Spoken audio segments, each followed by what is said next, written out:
कठिन हमेशा कठिन नहीं होता है, लेकिन सरल कभी भी सरल नहीं होता है।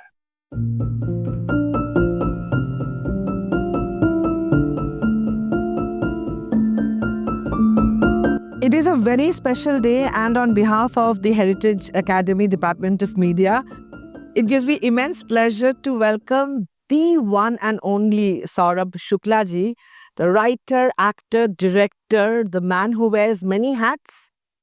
Thank you so very much for joining this conversation, and welcome to the episode of the Heritage Pod. Thank you so much for calling me here. I'm very happy to talk to you, and I'm very excited. And how does it go? Let me ask you first, what is your definition of happiness? Okay, I'll give you an example. So, when I was doing theater, okay, we used to drink rum. We couldn't afford any other drink. Then, when I started getting money, I was offered scotch. And I never developed the taste of scotch. So, happiness is when I drink something which I like. So, rum is still happiness for me rather than scotch. It's as simple as that. Just a small thing, I would love to know that out of all the characters you played, what is that one role which is so you? Never ask an actor about his characters, because characters are like girlfriends. You always like the latest one. When you smile, this is the you we know, and I think the world loves in every shade of yours. Now, coming back to our next question, if you could direct one scene from your own life as a play, what moment would you stage, and which actor alive would you trust to play you? Difficult question. Because I think I have actually displayed most of my life in my performances, and the plays or the films which I have done, they all come from somewhere. I mean, they're not autobiographical, but whatever you see has the reflection of me, because I am writing and directing the film. Which actor would I trust? Anyone. Has to be an actor who can understand. It's as simple as that. You wrote and acted in Calcutta Mail, a film layered with many, traumas and emotional fragmentation. Ji. Do you find writing darker material more draining, liberating? All right.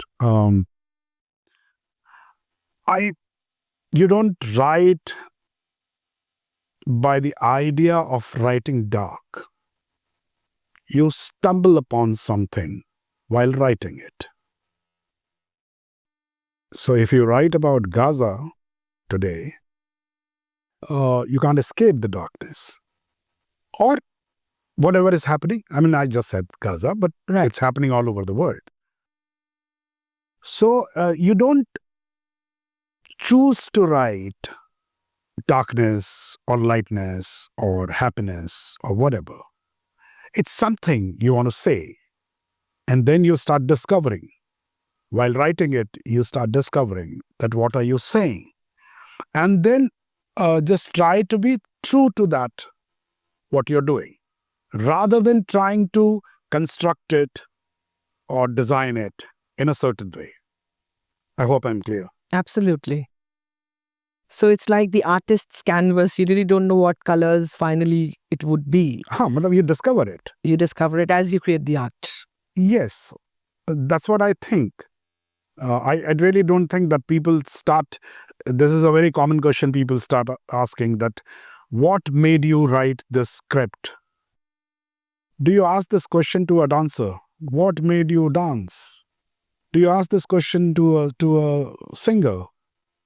Why did you sing? No. You sing because you can. You write because you can.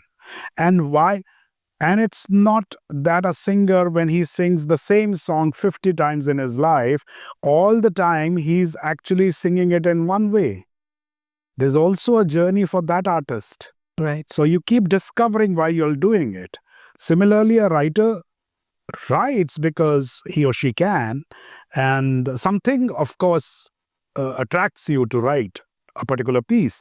And then you start figuring out that through that, what exactly are you saying? And that's the joy of that artist. One of your interview to the Hindu, you mentioned that Burf developed its layers over time. Yes. Layers that weren't necessarily intended in the beginning, but emerged during the telling. Yes. Over the years that went into writing the play, Yes. how did these new layers come to you? I'll give you a very clear idea that how did Burf start?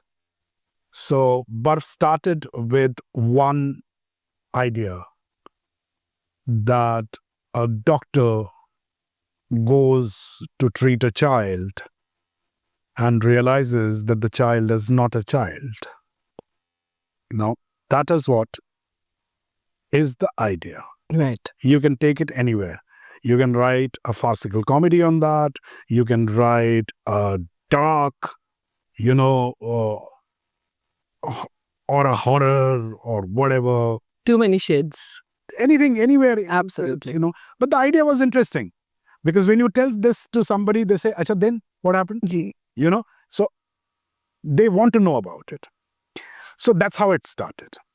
And of course, I wanted to write a thriller and I wrote it. It got completed. But then there are many things which craft-wise went into it. That what should happen, what should not happen, how the thrills are going to come, how you are relating with the protagonist. What is it? Is there an antagonist or the antagonist is within? All of that happened. It took me almost 7 years. And it wasn't a play first. It was written as a film. Later it was adapted for play. And while doing that, it's much, much later, I had the story. I figured out the story that this is going to happen, this is going to happen, this is going to happen. But then a later part of it, when you're bored with that, I know it all, that this is happening this way, then you start saying, ki, what am I missing? So then you start asking, ki, acha, aapne 2 ghante baat ki. It's like a conversation. You talk for 2 hours, but what exactly did we talk about? So that's what happens. In a party, you can have a 2-hour conversation and you go back with nothing. But in a heart-to-heart talk, you might have a conversation and it'll have an arc, which you will remember. So then it's much later because I started asking, what am I saying exactly? This is what is happening. This is understandable. But then what is it am I saying at the end of it? What is it about? And that took a long time. And that, I would say, is the whole process of Burf. And I think that is the process of every work you do. So Dev Patel, you must be knowing, who was in Slumdog. Absolutely. So Dev was making his first film, The Monkey Man, and he met me in Mumbai. And he said one great thing. He said, movie making is like having a house party. You open the door, you bring in some guests, take them to the kitchen, and you say the party is going to start. There is a ring on the door. You go, take another person. By the time you bring this person to the kitchen, the person in the kitchen has vanished and is in the staircase. And the party doesn't start.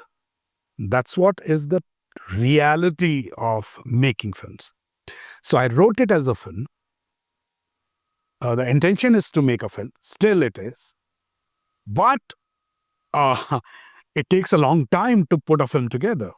And I got this chance in Baharangam Theatre, which is a very big theatre festival by National School of Drama, where it's an international theatre festival. A number of countries participate in that, and they said that they want a play from me. And I said, okay, fine. I could have done a play which has already been done with the Shakespeare or Mohan Rakesh or any other classics. But then I said, why not a new play? And I decided to convert Burf into into theater. And I'm glad that I did it, because cinema and theater are two different mediums. Cinema essentially needs realistic images. It has the facility of taking you to an actual location and shoot it, whereas theater doesn't have that. But I had to compensate that. So we created a design which is slightly expensive, and you keep seeing it in Broadway. They do it a lot because they have a lot of money. Right. So they create visuals, and we needed to create visual in this play, and that's what we did. Thank you so very much. No words can describe this feeling.